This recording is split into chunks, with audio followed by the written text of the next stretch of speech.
This is the Business Experience Show, where we talk to entrepreneurs about the challenges and successes of starting, owning, or operating a business.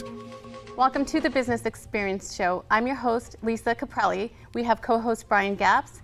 Today we're talking with Stephen Christensen. He's founder of Teen Entrepreneur Academy. He's also the Dean of the School of Business at Concordia University in Irvine. Welcome. Thank you, Lisa and Brian. Glad to be here. Hi, Stephen. Thank you. Tell us a little bit about Teen Entrepreneur Academy. How did that get started?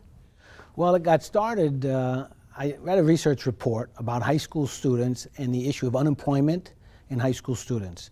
Gallup did a survey that said 85% of high school students in America wish they had more business education in high school, and 80% said they wanted to start their own business. Now, it's not that the high schools are ignoring business education, but they have so much other things that they're teaching. So I thought to myself, well, I'm teaching entrepreneurship already in the MBA program. I already have some curriculum, material, and so I was thinking, how could I help address this issue? So the idea came to me to run a summer program for teens who want to start a business. And I started doing a little research on summer programs and the fact that Concordia University, we don't have summer school. We have the dorms available to us. So it was sort of like, here was this problem. Somehow I've got this background prepared to offer a solution, and the idea was born. And actually the first time came up with the idea, it was called the Youth Entrepreneurship Academy. But then as I refined the idea and talked to others, including teenagers, they felt that the word youth connotated sort of a younger age group. And so we talk about how do you name a business and how the business name relates to what you do. So we suggested, working with the teens, the Teen Entrepreneur Academy, because it's a very descriptive name, and based upon that you can figure out what it is that we do. So a lot of the things that you teach, you have in actual practice with the Teen Entrepreneur Academy itself. Yeah, what we do is we try to practice what we teach and try to engage the teens in it. And so that's how we sort of came up with it. I went to a high school, actually in Santa Ana, where they have a business academy already going at Century High School, and I'm one of their advisors. And so in that classroom, teens already form businesses. They form groups of 3, and during the course of the year, they create hypothetical companies. They don't actually do selling, but one person is the CEO, one person is the VP of marketing, one person is the VP of HR, and then the CFO. And they create these hypothetical companies. So I partner with them, so I use them sort of as my beta testing and idea group. They actually even helped design the logo. And I want to point out this will be your third summer. So we got third summer. Doing Teen Entrepreneur Academy. And actually, so every year I get 4 or 6 kids from Century High School.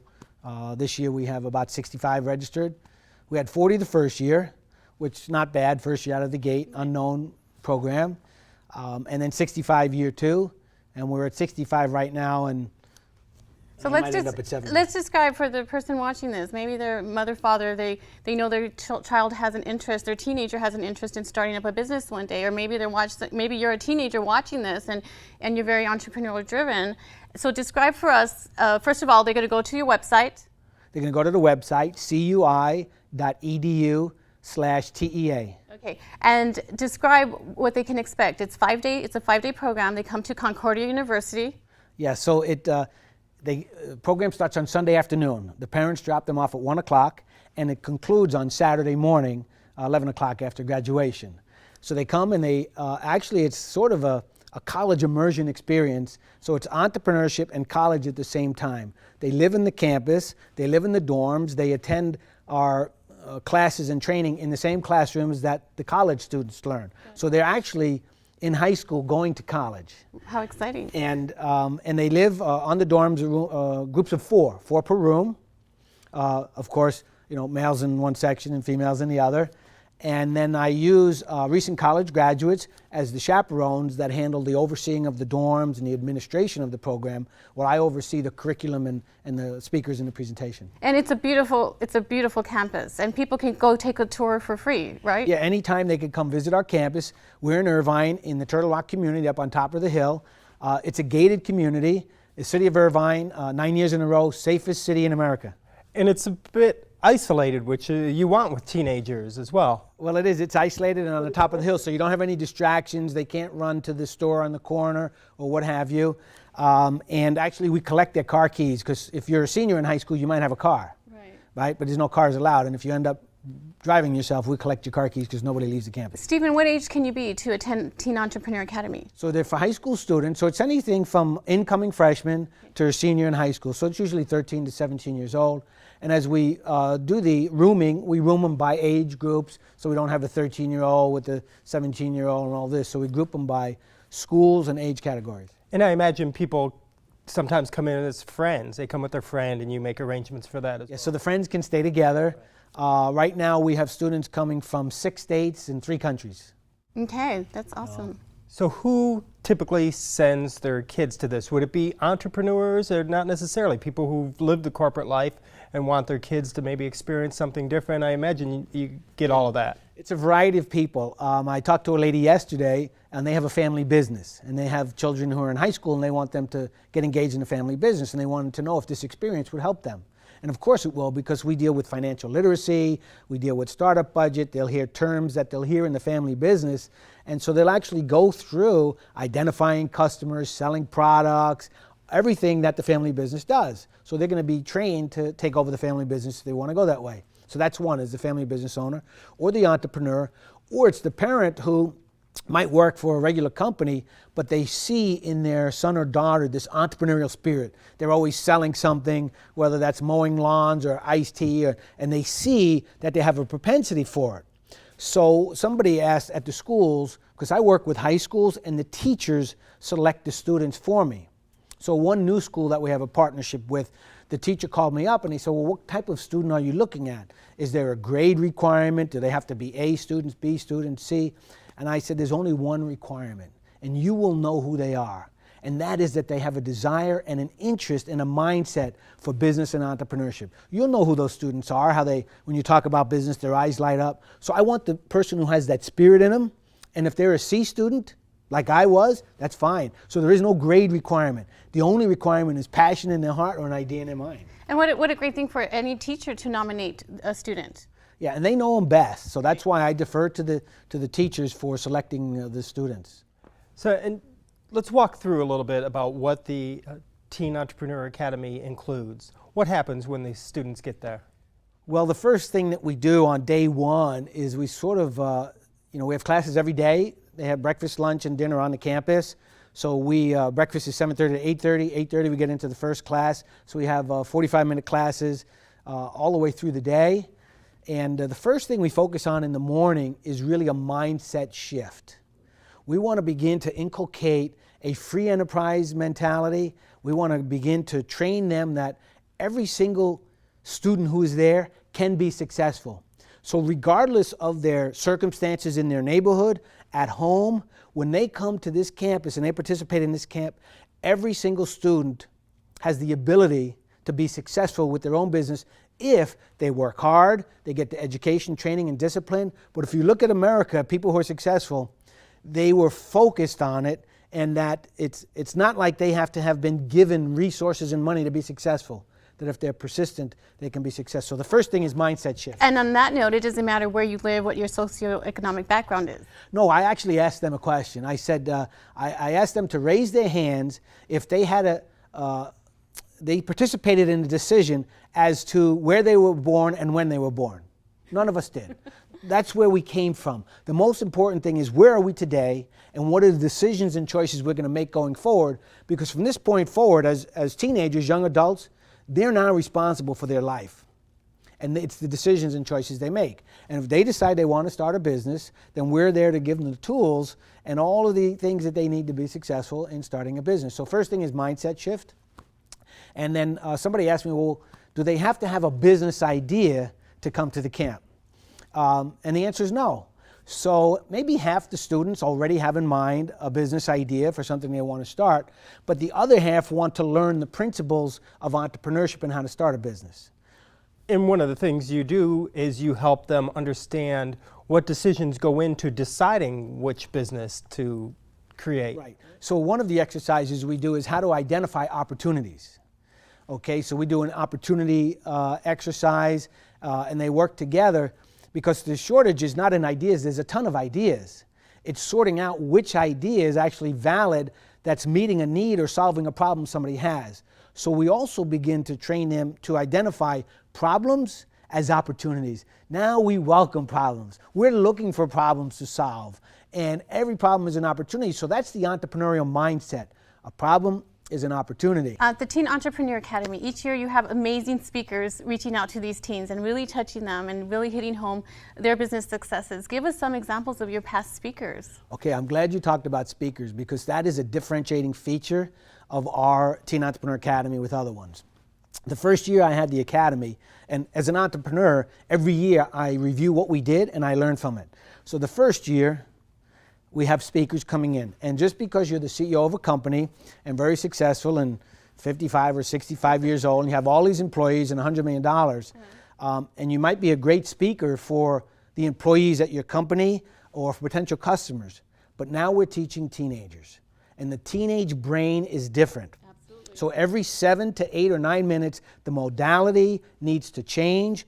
So I have sort of revised these speakers that I begin to bring in. I'm bringing them down in age.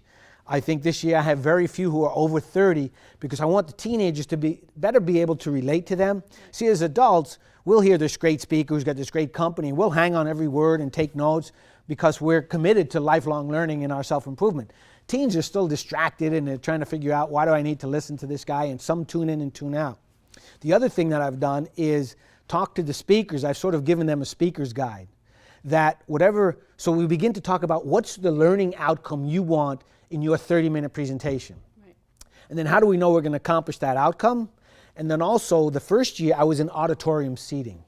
Well, in auditorium seating, it doesn't lend itself to moving around and working in groups. Now we're in round tables, groups of 6 or 7. So I say to the speakers, start with your key points, but then as you go through your presentation, somewhere about minute 7, 8, or 9, you need to ask them a question that they are then going to work in the group and answer together and then give you the feedback as to the conclusion they reached so that they're in an experiential learning environment as they get going. So I've changed the speakers, but I've had CEOs. I mean, one of the most popular ones, of course, is Wing Lam, founder of Wahoo's Fish Tacos. Oh, yes. We had 2 other young guys who sold their company at 23 years old for $20 million. And so they'll come in and then I have, I actually brought in a high school student who had her first patent while she was in high school. And it's very interesting because she had a patent on, in the bottom of jacuzzi, sometimes when girls go swimming, their hair could get stuck in the drain and they could drown. And her sister used to tease her that was happening to her. So the sister came up with an idea to put a propeller, a metal propeller, inside there so that when the jacuzzi drain is going, if your hair got stuck, it would cut it. Great idea. So she has a patent. She's in local, right here, Irvine High School. Great, fantastic that she has the patent. But then we talked about what's the go-to market strategy. Right. Well, she was an inventor. That's why she invented that. The difference between the inventor and the entrepreneur is the go-to-market strategy. So to have a patent is a great first step, but unless you know how to take that patent and go to the market, right, whether you're licensing it, manufacturing it, outsourcing it. So we talked about the difference between the inventor stage and the entrepreneur stage. This is the idea stage, and we often hear people say, I have $1 million idea, Lisa, or this idea is worth $4 million, and we say, okay, it's an idea. The execution is worth $1 million or $4 million. It's not the idea. And that's where we spend most of the time on our curriculum, is on the execution. We teach the lean startup methodology, and our focus is on the customer development model. We need to know who is your customer. And some students will say, well, everyone. Everyone is no one. Right. They actually do a customer profile of age, income, geography, demographics, psychographics, religious preferences, all of these to identify that ideal customer. So then we can do the survey to find out where their target market is, how large it is. They do industry trends. Is the industry they're in growing, shrinking, government regulations, training. So the whole thing is driving them to putting together a PowerPoint presentation of their business. It's sort of an investor presentation that they present in the business plan competition. Oh, they love the business plan competition. Describe that. That's the last day, yes? Yes, the last day. And what they love about it is they win money. The best business plan wins $1,000. The team wins $1,000. And so every team gets to present, and they're usually teams of 3 or 4. And so they put together this presentation. So they're doing their research all week, getting ready for that. They're working as a team by themselves. They go out, if you say, for example, PowerPoint or put this on Prezi, they're in charge of their own little... Oh, they're in charge of it. Okay. I give them a template to fill in, but then they have to get the images, videos, anything that they want to incorporate into that PowerPoint presentation to help sell their product or service. Okay, and giving the picture, where do they go work on that? Do they work in the have, dorms? Do well, they work in all around. And we have computer labs at the campus that they could use. Some already have their laptops that they can use. And so they're working on it in the afternoon, in the evening. So we have group time set aside specifically for that. So with the 12 slides, then we put together a schedule that by the end of day 2, you should have these 2 slides done. At the end of day 3. So some will follow the schedule. Some might be like me and cram everything into the last day as long as they can. Right. Well, I like that it's very kinesthetic and hands-on. Most people learn best by actually doing, as you said, you break them up into groups with speakers and they're actually getting involved. So it's not just going and they're just listening, they're actually getting involved. It sounds exciting for them. Yeah, and so what happens is there are some business academies, summer programs that are highly theoretical, or they'll create a hypothetical company. And they might do mathematical models and all this. Ours are not hypothetical. These students actually have this idea for a business, and they're creating their plan, and it's for something that they really want to do. So we give enough theory, but most is you got to do the business. And so what happens was, in the first year, I didn't have some CEO coaches. So when they presented their business plan to the judges for the first time, it was the first time out of the gate. Yeah. So it was not as polished as it could be. And are they getting guidance every day?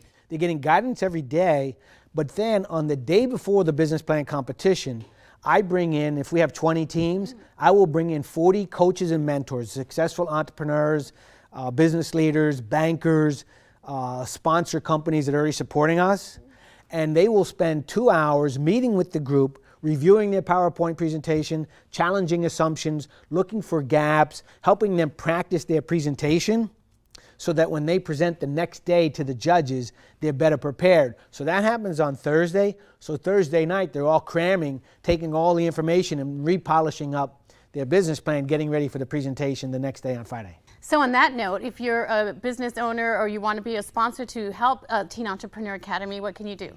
Same thing, you just go to the website, my email address is on there, and just send me an email and express your interest. Right, I'm sure there's many local business owners, entrepreneurs that would love to be part of your program. Well, the Orange County Business Journal did a little expose on the Teen Entrepreneur Academy and the fact that we're looking for entrepreneurs who would be speakers, mentors, and coaches. And I probably had 6 or 8 emails of business owners who wanted to come in and who wanted to actually coach the kids. So, but then what happens Friday, the business plan competition? Friday morning, we have breakfast, the business plan competition. Each team only gets 10 minutes. We've got the timer going, and at the end of 10 minutes, we'll give them a 1-minute warning, but at 10 minutes, we're done. Right. Okay, just like in real life, right? You're going to pitch an investor, you've got the 10 minutes. So probably 20 teams, 10 minutes will present in the morning. We have a panel of CEO judges who are picking the top 3 plans. Okay? Then we break for lunch. We'll have some speakers in the afternoon. And the top 3 business plan teams are then sequestered to begin to refine their business plan because they'll have feedback from the CEOs and judges. And then Friday night at 5 o'clock is the final presentation where we invite the public to come, parents, donors, sponsors, anyone who's interested, to actually hear the kids present their final presentation, and then the winner is selected, and then we have a reception and so forth. That sounds fun. It's like a sports competition. I really like it. It is, and actually for the teams that are picked for the final 3, you know, they can email their friends, Facebook, you know, get the word out that, you know, tonight at 5 o'clock I'm presenting. And it's, I'm glad you mentioned that because we work with a lot of business owners and they understand business, but they don't understand marketing and technology in the way it is done currently. But I bet these teens come in with their smartphones and their use of technology. They've got that part down. They just don't have the business experience. And so do they integrate that? Do you find them integrating that quickly and easily? Yeah, actually, when you talk about like last year, 2 or 3 or 4 of the plans were for different apps that they wanted to develop. One team wanted to develop an app that would disable your phone when it's in motion when you're driving so you couldn't text and drive. You know, so rather than the teen turning off the phone, which they won't do, actually the motion, if you're going more than 10 miles an hour, the motion on your phone would actually disable it so you couldn't text. So they're already coming up with apps. The winning business plan from last year was a social media promotion site working with YouTubers and developing strategies for them to get more followers and to have interaction between these famous YouTubers, which is big business, and their fans interacting with them in a unique and dynamic way that I can't disclose because of the NDA agreement. Which, by the way, that's the first thing we do on Monday as well when they come, is everybody signs NDA agreements. That's smart. And we explain about the confidentiality and non-disclosure and so forth. But of course, we know those are just for honest people and so forth. So, Stephen, people come to Teen Entrepreneur Academy, and you are encouraging education, of course. A lot of them will go on to college, and they actually have a vision now, a plan in mind. And we were talking about earlier that they get to use the resources of that open mind using their peers, their college, once they go to college students. Yeah, absolutely. So what happens, actually, there's been some research done that shows that high school students who participate in extracurricular entrepreneurship training programs such as mine graduate at a higher rate than those that don't. And today in America, I don't know if you know this, but there's a terrible high school dropout rate. I mean, 1 in 7 high school students drop out of high school every day. And the main reason they say is that they don't feel like the curriculum is relevant to their life. They're trying to figure out what to do with it. So when you begin to introduce business and all of this, they could say, oh, I could see how I could use this. Now, they should be paying attention to all of the subjects. So number one, we're trying to help keep kids in high school, graduate from high school, and then go to college. Actually, so last year, one of our students graduated from the Teen Entrepreneur Academy, went to college in the state of Washington, and he majored in entrepreneurship at the college. The college had a business plan competition. He entered the business plan competition, took first place. Wow. From there, he entered the regional competition for the Western USA, took first place. Awesome. And then went back to nationals in Washington, D.C., didn't win it all, but there was some correlation between the concepts that he had learned in the high school Teen Entrepreneur Academy and his readiness for college. And right now, your program, Teen Entrepreneurial Academy, is it's local. It's at Concordia University in Irvine, California. But you have expansion plans as well. Well, there are 10 Concordias across the USA. And so one of the ideas that we're evaluating and putting together a business model on, just like we teach the teens, is the opportunity to consider a licensing package to offer it to other universities in other regions so that the students in that area can have the benefit of it. Because it's really not as much about promoting the university as it is about creating a mindset shift in these young people. And small businesses. Let's not forget that small businesses are the backbone of this country. Small businesses provide more jobs, create more stimulus in the economy, and every big business actually sometimes started small, right? Apple started in the garage, Hewlett Packard started in the garage, Lynx is here in Irvine, started in the garage, Facebook out of Beckman college. Instrument. So they all start small, and so we're trying to teach them these principles so that they're better prepared. Now my daughter, I have 2 daughters graduated Concordia. One of them, when she was in high school, participated in a teen entrepreneur-like program at another university. And she told me that once she went to college and studied business, she was better prepared than her classmates to relate to the business curriculum because she had been exposed to the terms. She knew what a profit and loss statement was. She knew what a startup budget was. She knew what target marketing. She knew what unique selling proposition was because she was exposed to those things. And today she's under 30 making 6 figures at her company. So she has that experience, and that's what this camp can do for you, Teen Entrepreneur Academy. This is a skill set you could get. And it's not just for people who want to go in to start their own company, but as you said, having these tools, having that mindset helps you when you work with another company, even when you work in a corporation. Having the entrepreneurial mindset and understanding can help you in so many different areas. So you're right, that's a key point because not all of them will start businesses. But when they go and work now for another company, for an employer, they're coming in the door understanding and thinking like an owner. They'll know about overhead. They'll know why the owner of this company is conscious about costs, about customer satisfaction. We want them to think like an owner and to add value to that company every day. Steve, you wrote, education is the most effective means to change a person's life and improve a community. It is the most precious and life-changing gift we can give anyone.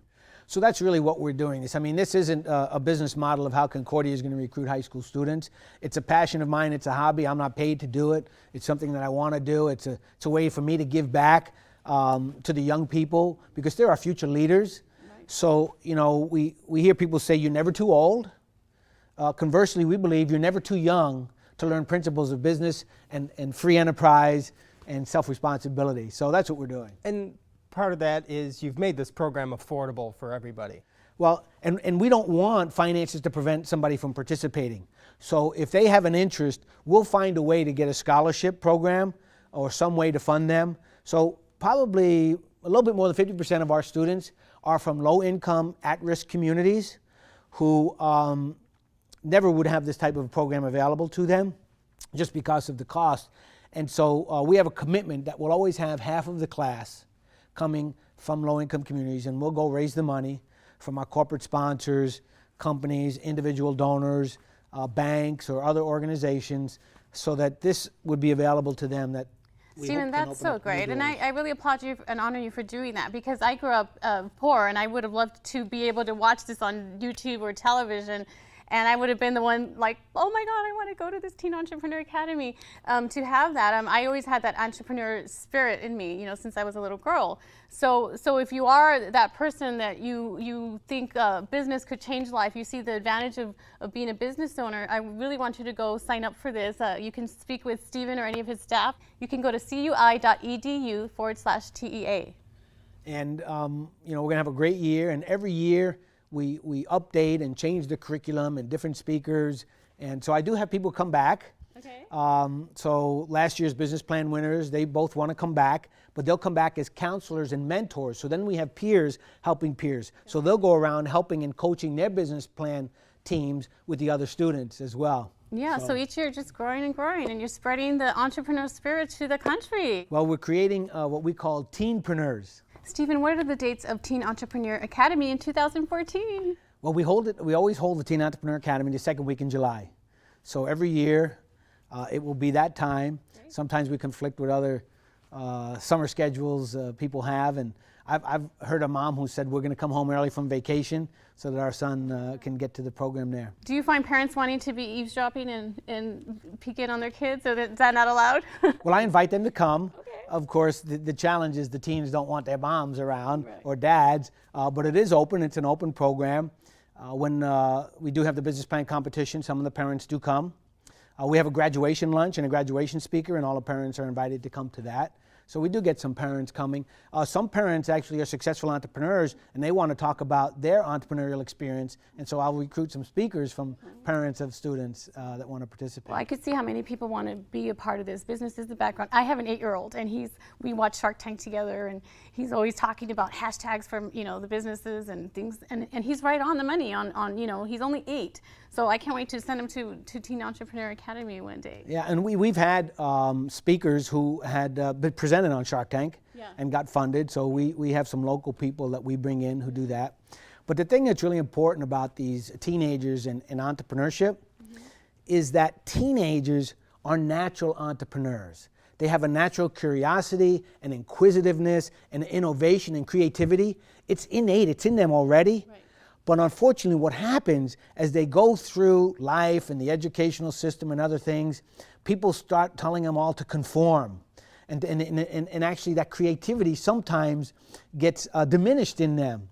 Right. And so we want to keep that entrepreneurial spirit alive in them and keep them going because they're some of the greatest entrepreneurs around. What is the number one answer or response you hear to owning a business? What is we all know starting a business, it's a ton of hours you put in. It for sure, more than if you're an hourly paid employee.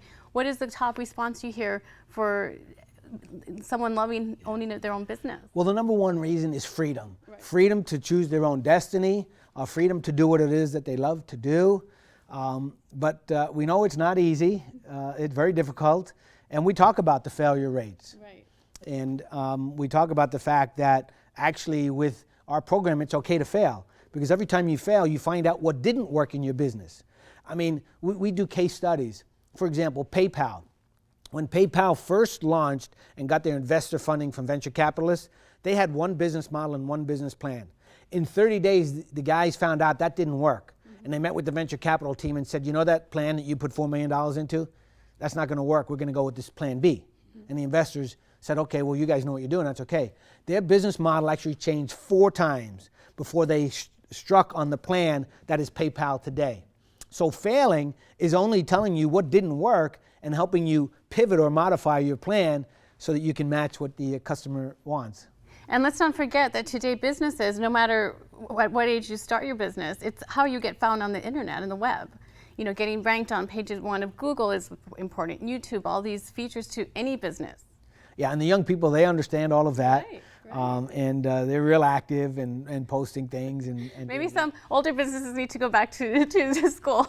Well, actually, I do have an offer out Okay. to any companies that have a product or service that are targeting teenagers. If they want to come and do an alpha test and bring their product in and ask the teens to evaluate it, kick it around, test it, what have you, they can bring it in and we'll do that. Last year we had Google Glass, so all the kids got to try on the glass and play around with them. This year there's a new company out there you might have read about called Oculus, which was acquired by Facebook, an Irvine-based company, and they have the virtual reality goggles. So we're making arrangements to have those developer pair of those goggles come in for the students to begin to play around with that. So we try to keep them on the front end of technology. Actually, we're also looking at bringing in a 3D printer so these students could see how these 3D printers work and all of the capability, because the innovation is moving in that direction already. Wow, you jam-pack a lot of stuff in 5 days. Sounds like so much fun. We do. It's a lot of fun, but you have to, because the teen mind is moving. Right. Their mind operates different. Since 1975, the whole educational paradigm has changed, because you had that traditional rote education, but their mind works differently today. And so the educational experience has to be different with the activity and the interaction and all of this. So they're the internet generation. So it wasn't like when we were in school. And so that's what we try to adjust to, so that our curriculum matches the teen mind. And the business landscape has changed dramatically as well. Right, so you talk about traditional business. Well, what is it traditional? There is no traditional business anymore. We talk about business as unusual. There's no business as usual. There's still blocking and tackling and cash is king and cash flow and things of that nature. But the whole landscape of business has changed. It's changing every day. It's global. It's 24/7. And that's what these kids are being prepared for. We work with businesses who've been around 20, 30 plus years, and they're experienced in what they do, but they don't know how to reach the younger generation. So I always see there's a generational divide, and businesses who are experienced need to learn from the young generation. So they essentially need to learn from each other. They do. Let's talk a little bit about Concordia University, because I think parents will love this aspect as well. Well, we're a private Christian university in Irvine. We've been there for 40 years. We have an enrollment of closing in on 5,000. At the undergraduate level, 1,500 undergraduates, and they live on the campus. And so it's a liberal arts core with the professional programs in business. So our business students have a 2-year immersion in the liberal arts. So they learn about thinking, reading, writing, and all this, as well as the competency in the business discipline. Let's talk about some of your background with Concordia University in Irvine. Well, I joined the university in 2001 as Executive Vice President for University Relations, coordinating external relations, fundraising, and all of those sorts of activities. But then in 2007, I actually left. That's the problem of being an entrepreneur. I came up with an idea to create a nonprofit organization called Faith and Work Life that puts on workshop seminars on how to integrate faith and work. So I went out and raised about $350,000 for the startup as a nonprofit, and did that for about 3 years. But if you remember 2007, 8, and 9, where the recession was, the toughest time to raise money. And so I saw that we were beginning to run out of money. And the time to look for money is not when you're out of money. You want to look ahead 6 months and see when you're going to cross that line of running out of money. So I had the opportunity at that point in time to bring in sort of an operations person and basically replace myself. And then Concordia said, well, why don't you just come back here and come back and help us with our external relations programs again. And so I went back to the university. So I was there for 7, left for 3, and then now back for 3 more. So you've not just been in academia, you've been in the trenches of entrepreneurial life. Yeah, it's fun and challenging, raising money. It's kind of addicting, right? It is kind of addicting. Yeah. Helping other businesses. And once you do become a successful business owner, what do you define success as, really, right? Right, and so you give back and you help others, you pass those experiences along to the young people so we can prepare the next generation. They're going to be the leaders of this country. And essentially giving them shortcuts on what to avoid, how to avoid spending money incorrectly. Well, yeah, so one of the things I tell the speakers, because I give them sort of a little list of address these things, but one thing we want every speaker to address is what is it that you wish someone told you back then that you learned now, so that we can learn from their mistakes. And while most of the speakers are successful and they get all of these stories, they do have the stories of things that went wrong, strategies they thought would work that didn't work and why they didn't work. We even had one speaker who talked about how her company went under and what she learned from that experience, so that they're also learning from entrepreneurs. Now they bounce back and they do another startup or another business, but what they learned that way.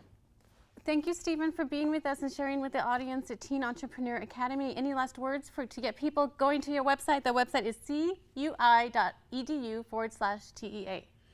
Well, if someone has a passion in their heart or an idea in their mind, the biggest challenge is coming up with a workable plan. And that's what we do. We actually help them create the plan to sort of realize the dreams and visions that they have, or at least come up with a workable plan. And the thing is, people don't take the time to write the plan. We have a theology professor at Concordia, and I remember we were working on one of our papers, and he said, sometimes I don't know what I think until I see what I write. And so the discipline of writing this down, asking questions, refining it, is really an exercise that we take them through as well. And on that note, I have to say, no matter what business I work with, writing is so essential. It creates the content for your business. You know, the content that's driven for your mission statement. What is your purpose? That's going to be on your website.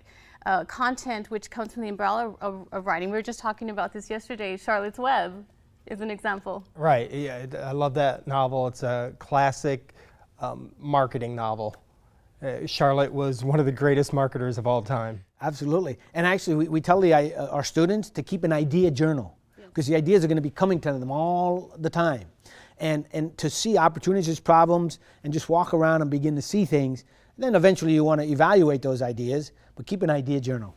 This is such good information. You want more information? It's easy. Go to cui.edu/TEA. Stephen, what are some of the other unique aspects of this program? I know there are many. Well, being on campus for the whole week, I have to break it up. So on Wednesday, we take them surfing at San Onofre State Beach. We take them to the Endless Summer Surf Camp, which is founded by Jason Sen, an entrepreneur. He took his passion for surfing and created a business of surf camps. He has 3 camps, one in Hawaii, Costa Rica, and Southern California. So what I do is I've prepaid for anyone who wants to have surf lessons, and maybe only half of them do. Some actually had never even been to the beach and never even been surfing. And so it's longboarding, and so we have surf lessons for an hour and a half, and San Onofre is just a wonderful wave for a beginner. Then after the surf lessons, we go up and we spend 45 minutes with the founder of the surf camp, where he talks about how did he take this idea for a surf camp and his passion and actually create a business out of it. So he gives them real life lessons, and of course they love the surfing. But then, since we're off campus and we have the bus, as we're driving back to the campus, our goal is to be back by noon for lunch, we stop off and we visit companies. So this year we're going to stop and visit Oakley, the sunglass manufacturing company. So we're going to have a tour of Oakley, and they're going to see glasses being made and just an innovative corporate headquarters. I don't know if you've been to the Oakley facility. It's just so dynamic, and the kids can really relate to it. Basketball court. Basketball and tanks in the front, and just all of this fantastic stuff. And then from there, we're going to stop by a medical device manufacturing company, Massimo, so they can see how they're making medical devices and things of that nature and get a presentation. So we go out and visit a few companies, then come back to campus and get back to work on our business plans. That's great. And a week in California is not a bad way to spend your time in July. No, it's a great, and we get people, I got some coming from Canada, China, we had Vietnam last year states, Oregon, New York, Florida, Texas, Michigan, Maine, but the majority are sort of Southern California, Los Angeles, San Diego, Riverside County. And really, what a great jumpstart idea where the Teen Entrepreneur Academy plants the seed that you can go off and do what you love, do what you love in life. Instead of working for, I'm not discounting working for someone else, but there's a value to having a purpose and having a gift in life that you're given. Well, that was the other thing I forgot to mention. In their business plan, every business plan must contain a section on the nonprofit that they're going to support from the proceeds of their business once they are in a position to do so. But with the young people today in high school, they already know which causes they're going to be behind, whether that's the rescue mission or the community centers in their neighborhood. We had one, I remember last year, one of the girls wanted to put together a program for juvenile delinquents when they get released from juvenile hall, to give them education and training and special tutoring and counseling to get them back into education or the workplace. So they see their problems around in their communities, and they want to be active and come up with solutions. And so actually creating a business and having a business is not only a way to support themselves, but it's a way to give back and support the community. So they are already very in tune with helping others and making the world a better place. And so all these teens come together from all over the world essentially, and they build new camaraderie, new friendships. Yep. They will last them a lifetime. Build communities. Yes. They're building communities. Well, I honor you for bringing the Teen Entrepreneur Academy to the audience. Thank you. It's just an idea and a passion, and it's a privilege to help people and sort of pay it forward with what we already know. I mean, Concordia has the facilities, we've got the curriculum, and I mean, why not? And some fun. Let's add in fun in there. Thank you, Stephen Christensen, founder of TEA, Teen Entrepreneur Academy. I'm Lisa Caprelli. Brian Gapps, thank you for being with us at the Business Experience Show.